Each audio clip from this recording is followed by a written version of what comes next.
My name is Vera Westbrook. I was 28 years old when the most beautiful moment of my life turned into the beginning of a war I didn't even know I was fighting.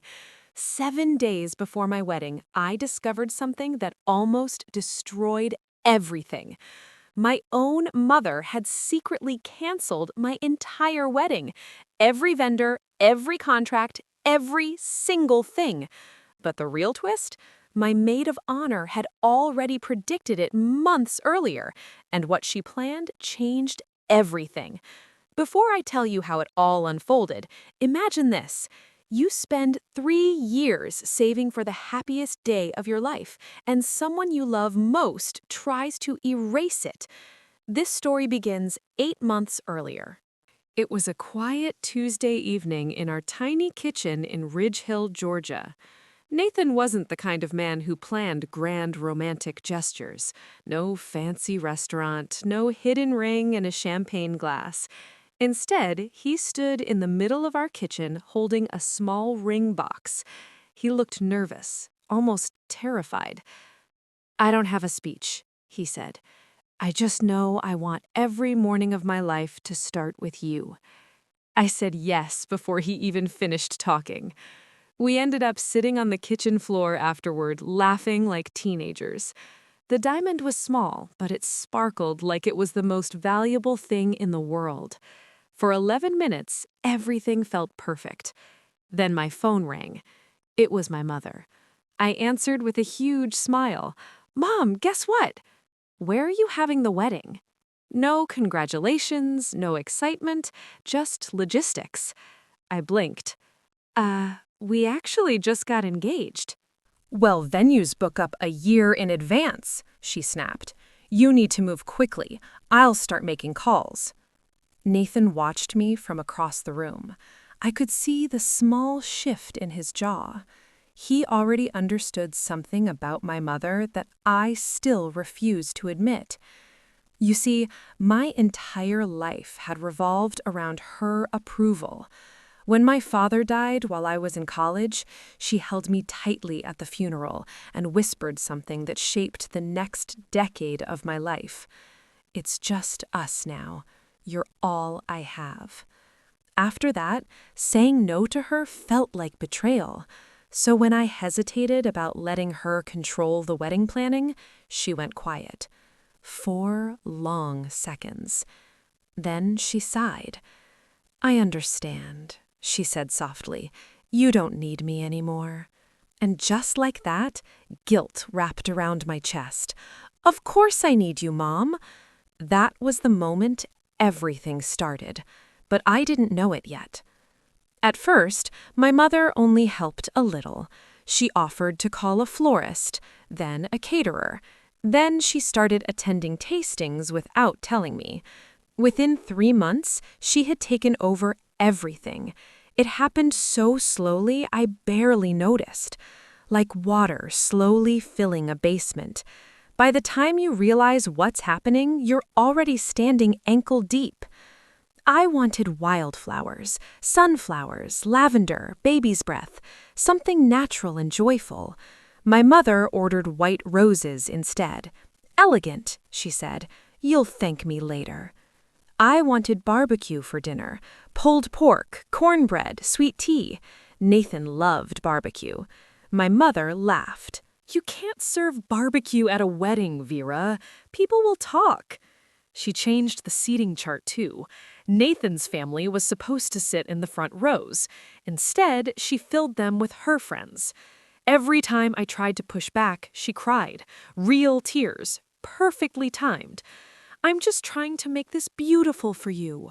Your father would want it this way." And every time, I gave in. Nathan never complained, but I started noticing things. He spent more time in his workshop. Sometimes I would walk in and find him standing still, staring at nothing. One night, my best friend Rachel, my maid of honor, came over. She watched my mother rearranging the centerpiece samples I had chosen, replacing every single one. Rachel didn't say anything in front of her, but when she left, she grabbed my arm near the door. "Vera," she said quietly, "I need you to trust me about something." I laughed nervously. What do you mean? She squeezed my hand. Just trust me. Then she left. At the time, I thought she was being dramatic. I had no idea she had already started preparing for the worst, and what she was preparing for would end up saving my entire wedding. 3 months before the wedding, my mother invited Nathan to lunch. Just the two of them. She told me it was a family talk. I thought it meant she was finally accepting him. I was wrong. Nathan came home looking different. He sat down across from me at the kitchen table, carefully, like he was handling fragile glass. "Your mother told me something today," he said. My stomach dropped. "She said you had a breakdown in college." The word hit me like a punch. I had struggled after my father died. I saw a counselor for a few months. That was it. But my mother had turned it into something ugly. She used the phrase damaged goods, Nathan said quietly. The room felt like it tilted. "What did you say?" I whispered. Nathan looked at me steadily. "I said I don't see damage. I see someone who survived." That was the moment I realized something. Nathan wasn't intimidated by my mother. He understood her, better than I did. But I still didn't see the full picture.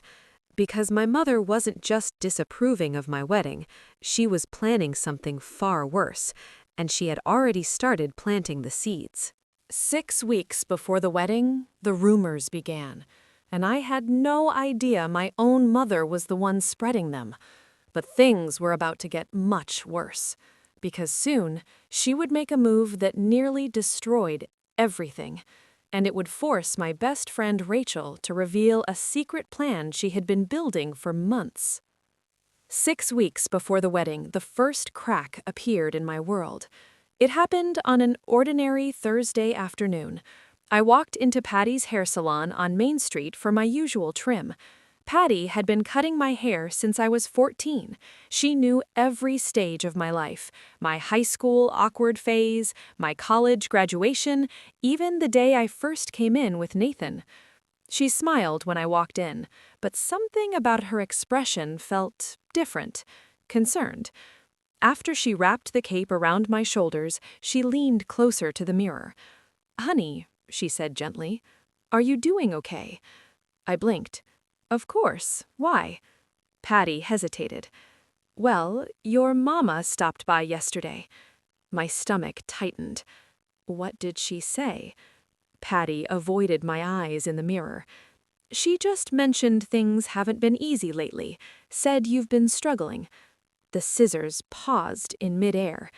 "And she's worried Nathan might not be the right fit." I forced a small laugh. "Oh, Mom worries about everything." But inside, something cold spread through my chest. Because I knew my mother, and I knew she hadn't said that casually. The next day, things got worse. I stopped by Dale's Market to grab groceries after work. Mrs. Brewer, the woman who ran the register, had known me since childhood. Usually, she chatted nonstop. But this time, she just looked at me with pity, real pity.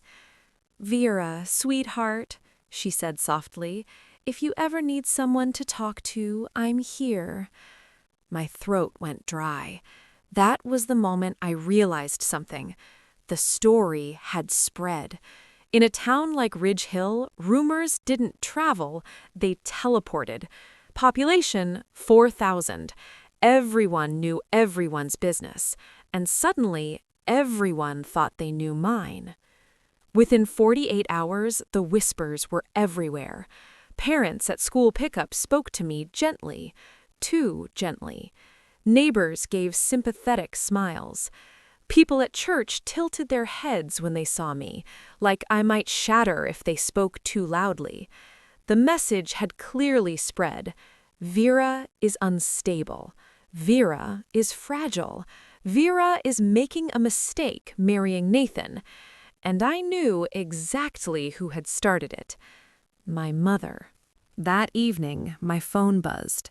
A text from Rachel. "Whatever your mom does this week, don't react." I stared at the screen. What did she mean?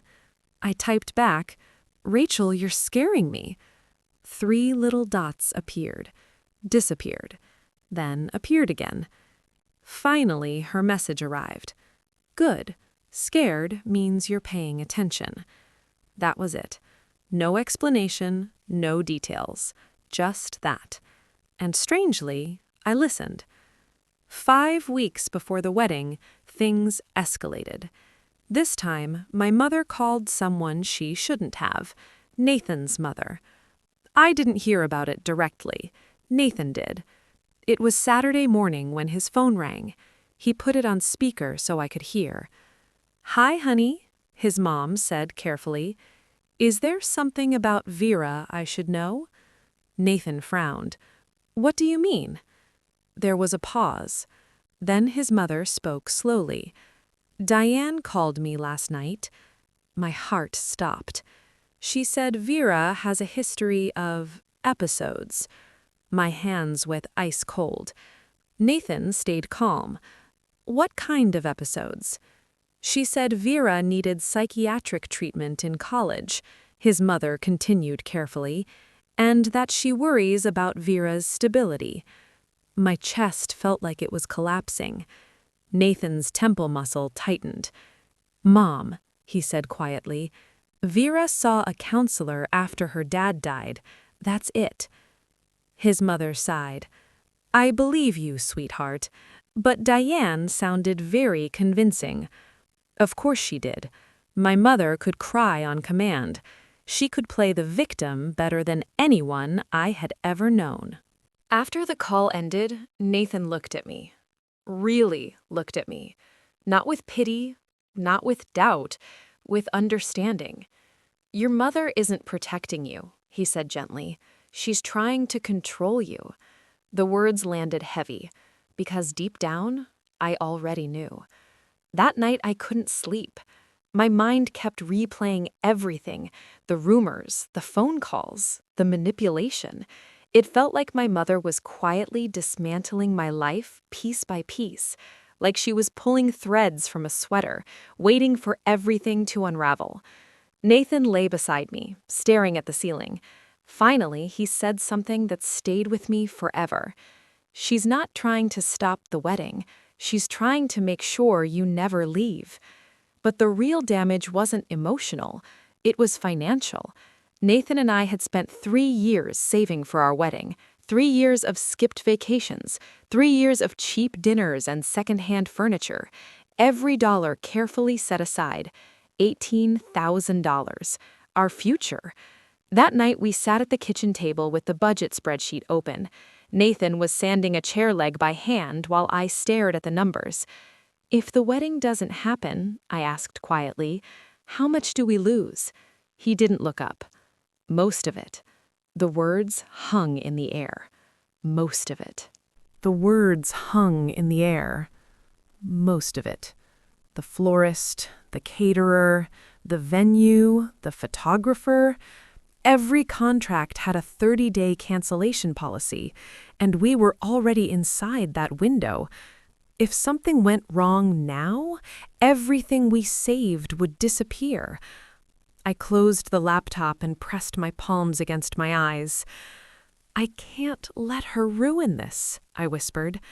Nathan set down the sandpaper. "You won't." "But if we cancel," I said, "we lose the money, the wedding, everything."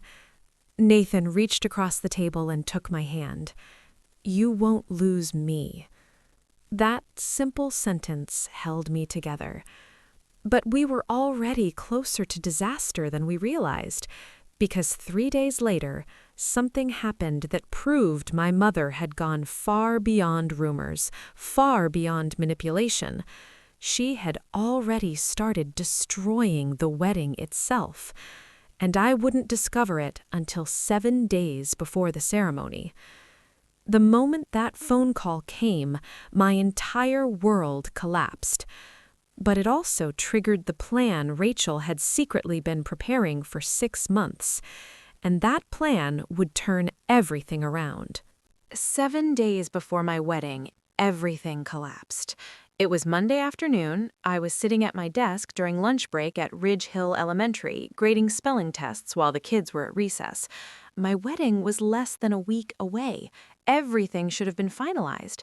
So I decided to make a quick confirmation call to the florist. Just routine, nothing important. I dialed the number. Magnolia Florals, this is Dawn. Hi, Dawn. It's Vera Westbrook, I said cheerfully. Just checking in about the flowers for Saturday. There was a pause. A long pause. The kind that makes your stomach twist. Ma'am, she said carefully, that order was canceled. My pencil stopped moving. Excuse me? Your mother called 3 days ago, Dawn explained. She said the wedding was off. For a moment, the room felt like it tilted. I hung up. My fingers were shaking, but I dialed the caterer. Big Jim's Smokehouse? Hi, this is Vera Westbrook. I'm just confirming our catering for Saturday. Another pause. Oh, Miss Westbrook, the man said awkwardly. We received the cancellation last Thursday. My throat closed. My mother called. I hung up again. Now my heart was pounding so loudly I could hear it. There was still the venue. Please don't let it be the venue, too. I dialed the number. The woman answered politely. Ridge Hill Community Pavilion?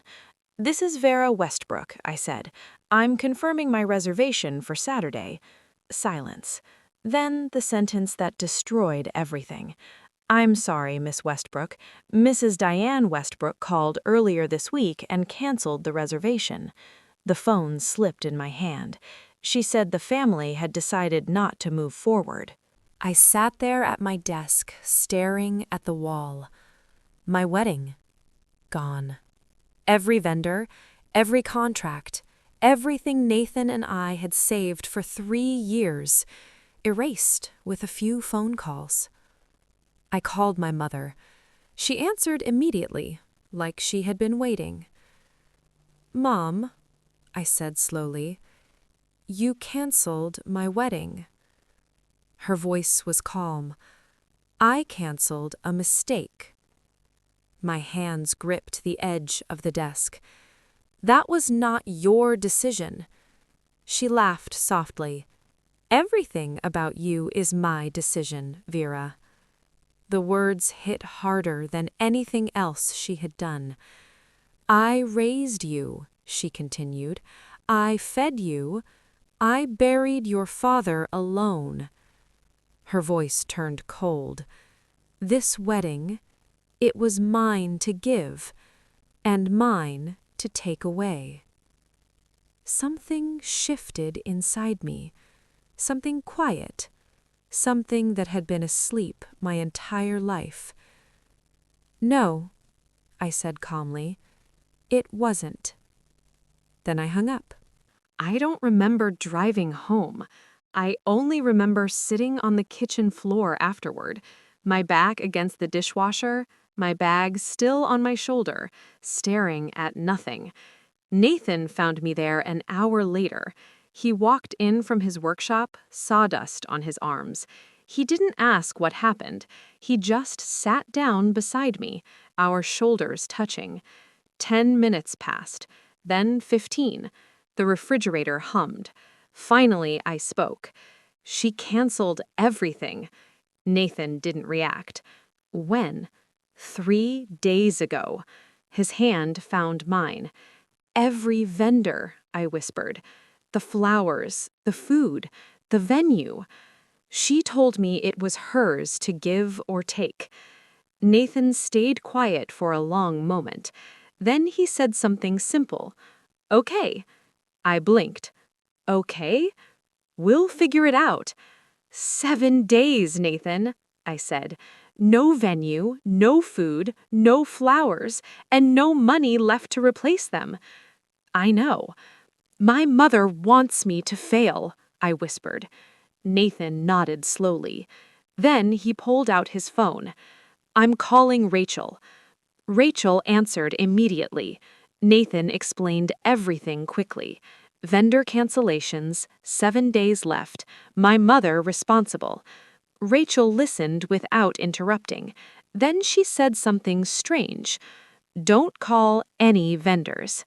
Nathan frowned. What? Don't call anyone. Her voice was calm. I need 48 hours. Nathan and I looked at each other. Rachel, he said carefully, we have 7 days. I know. Trust me. Then she hung up. That night, I barely slept. Every time I closed my eyes, I saw empty chairs, an empty venue, 200 guests arriving to nothing, 3 years of savings gone. Nathan stayed up later than me. I didn't realize something else happened that night. At 10:47 p.m., my mother called him. He answered in the kitchen. I was half asleep on the couch. I only heard pieces. She had a breakdown in college, my mother said. Did she tell you that part? Nathan didn't respond. She couldn't get out of bed for weeks. You don't understand what you're marrying into. Still silence. She can't handle stress, my mother continued. She'll fall apart eventually. Then she said the thing she had been building toward for months. Walk away now. Save yourself. You seem like a decent man, Nathan. Don't let her ruin your life. Nathan calmly reached across the counter and pressed record on his phone. Georgia is a one-party consent state. His friend, Marcus, had once told him that after a contractor tried to cheat him on a job. Nathan let my mother talk. Every lie, every insult, every manipulation. Then finally, he said one sentence. Is that everything, Diane? I'm trying to help you, she snapped. Noted. And he hung up. The next morning, Nathan drove to Rachel's apartment. He handed her the phone, the recording already cued. Rachel listened carefully. Her expression never changed. When the recording ended, she nodded slowly. This is exactly what I needed. Nathan blinked. For what? Rachel tapped the phone thoughtfully. Insurance. Nathan waited for her to explain. She didn't. Instead, she said something that would change everything. Your mother thinks she ended this wedding, but she just triggered my backup plan. Nathan stared at her. You had a backup plan? Rachel smiled slightly. I started preparing 6 months ago. Meanwhile, I spent those 48 hours feeling like my life had been erased. But what I didn't know was that Rachel had already rebuilt my entire wedding, piece by piece, in secret. And when she finally showed up at our house with a thick folder in her hands, everything changed.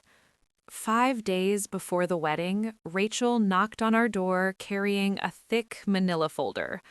I had barely slept in 2 days. Nathan opened the door and let her in. She walked straight to the kitchen table and dropped the folder down with a soft thud. Before I explain anything, she said, raising a finger, you both need to promise something. Nathan leaned against the counter. What? Let me finish talking before you react. I nodded slowly. Rachel opened the folder. 6 months ago, she said, when your mom volunteered to help with the wedding, I got nervous. 6 months? My heart skipped. That day, Rachel continued, I started building a backup plan. I stared at her. You what? Rachel pulled out the first document and slid it across the table. A contract. At the top, it read, Elmwood Garden Estate, a private garden venue just outside Ridge Hill. Signed, 6 months earlier. My breath caught. You booked another venue? Rachel nodded. With my own money. The deposit amount was circled. $2,000. You spent $2,000? I whispered. You'd do the same for me, she said simply. I didn't know what to say. For the first time in days, tears filled my eyes, but this time they weren't from panic. They were from relief. Rachel flipped to the next page.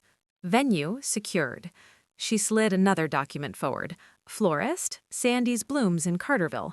My eyes widened. What flowers? Rachel smiled slightly. Sunflowers. Lavender. Baby's breath. Exactly what I had originally wanted. The flowers my mother replaced with white roses. My hand covered my mouth. Nathan let out a quiet laugh behind me. Rachel kept going. Caterer, Big Jim's Smokehouse. Nathan straightened. Wait, barbecue? Pulled pork, Rachel confirmed. Cornbread. Sweet tea in mason jars. Nathan shook his head in disbelief. You rebuilt the entire wedding. Rachel shrugged. Mostly. She laid out more papers. DJ, her friend Marcus. Photographer, her coworker Lena. Decorations, borrowed and handmade. Total backup cost, Rachel said, $6,500. Nathan crossed his arms. And you paid all of it. Rachel met his eyes. You can pay me back later. I shook my head. That's not happening. Too bad, she said. Already did it. Then Rachel pulled out a spreadsheet. 200 names. Our entire guest list. I kept the original list you gave me before your mom took over communication, she explained. Each name had a phone number and email beside it. This is how we fixed the rest. Nathan leaned closer. What do you mean? Rachel pointed to the list. The morning of the wedding, I send a mass message to everyone. New venue, upgraded location, surprise for the bride and groom, new address. Nathan raised an eyebrow. And Diane? Rachel looked directly at me. She only gets the original address. The room went silent. The original venue, the empty lot she had canceled. My stomach twisted. You mean she'll show up there? Rachel nodded. Exactly. Nathan ran a hand through his hair. That's brutal. Rachel shook her head. No, what's brutal is canceling someone's wedding. She wasn't wrong. Still, I hesitated. Then Rachel said something else. I also contacted someone from the local news. I blinked. You what? Maggie Coulter, Rachel explained, from WRDG-TV. Nathan's eyebrows shot up. A news crew? It's a feel-good story, Rachel said calmly. Best friend saves wedding after sabotage. She doesn't know the details about your mom, just that vendors canceled and the community helped. I felt a knot form in my stomach. Going public felt big. Too big. Rachel studied my face. You don't have to decide right now, she said softly. But Vera, your mom made it public first. She pulled out her phone and showed me something. My mother's Facebook post. Please pray for my daughter. She's rushing into marriage against medical advice. A mother's heart is broken. 800 people had seen it. Comments everywhere. Concern, sympathy, whispers. My mother had already told the entire town I was mentally unstable. Rachel lowered the phone. This is just the truth catching up. I sat there quietly. Then I realized something. For the first time in months, I didn't feel afraid. I felt something else. Freedom. That night I lay in bed staring at the ceiling. Nathan slept beside me. My mind replayed years of memories. Birthdays where my mother became the center of attention. School achievements she'd dismissed. Boyfriends she scared away. Every moment where she convinced me I wasn't strong enough without her. Then I remembered the last conversation I had with my father before he died. We had been standing in the kitchen. He was washing dishes. Don't let anyone shrink you, Vera, he told me. Not even me. At the time, I didn't understand. Now I did. At 6 a.m. the next morning, I called Rachel. Let's do it, I said. You're sure? I'm sure. Good, she replied. I'll activate everything. Then I made one more call. My Uncle Tom, my father's younger brother. a retired army man who had always kept his distance from my mother's drama. "Tom," I said, "I need a favor. Name it. Will you walk me down the aisle?" The phone went silent. Then I heard him clear his throat. "Your daddy would be proud of you, kid." 4 days before the wedding, something else happened. My mother showed up at my school, unannounced. She stood in the hallway speaking loudly to the front desk volunteer. "I'm worried about my daughter," she said. "She's unstable." Teachers stepped into their classrooms to listen. Parents stared. My face went pale. I walked up to her slowly. "Mom," I said quietly, "this is my workplace. Please leave." Her eyes filled with tears instantly. The performance began. "I'm just trying to help you," she said loudly. The principal gently escorted her outside. As she left, she turned back and said something chilling. "You'll see. Everyone will see." But she had no idea what was coming. Because in just 4 days, my mother would walk into the biggest surprise of her life. A wedding she thought she destroyed. A wedding she wasn't invited to. And an empty lot waiting just for her. The morning of the wedding felt strangely calm. No chaos, no phone calls, no last-minute disasters, just sunlight streaming through the windows of Elmwood Garden Estate. The garden looked like something out of a dream. Rows of white chairs lined a stone path leading to a wooden arch wrapped in sunflowers and lavender. Mason jars hung from shepherd hooks, catching the morning light. Soft music drifted through the air as Marcus tested the speakers. Rachel stood beside me with a clipboard like a general preparing for battle. "Guests start arriving in 40 minutes, she said.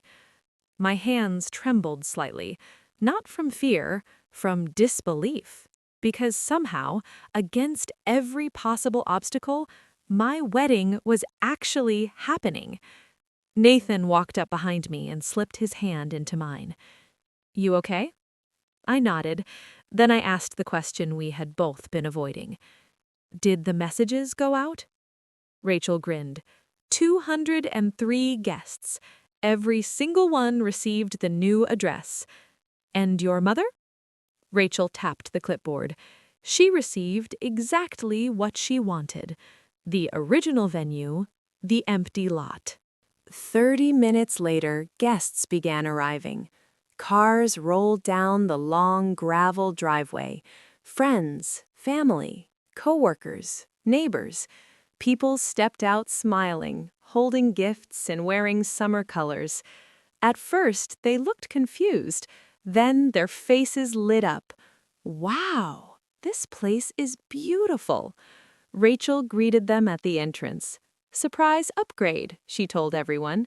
"No extra charge." Laughter spread through the garden. Within minutes, the chairs filled. Then something incredible happened. People started whispering. "Did you hear what happened with Diane?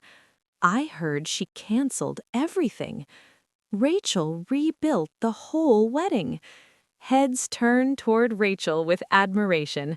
She pretended not to notice, but I saw the small smile she tried to hide. At exactly 11 a.m., my phone buzzed. Rachel looked at the screen.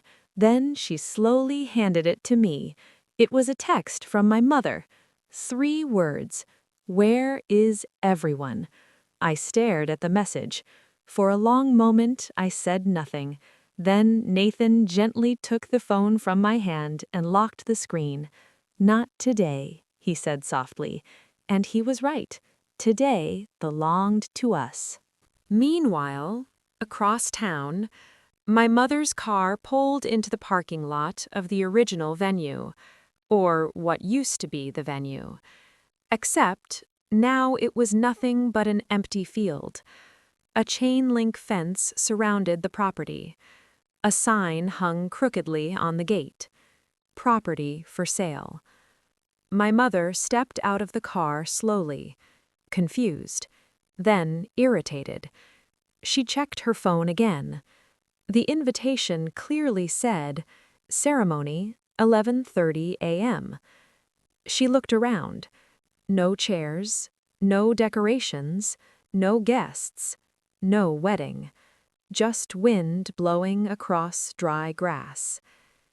Back at Elmwood Garden Estate, the ceremony music began. Marcus nodded toward the aisle.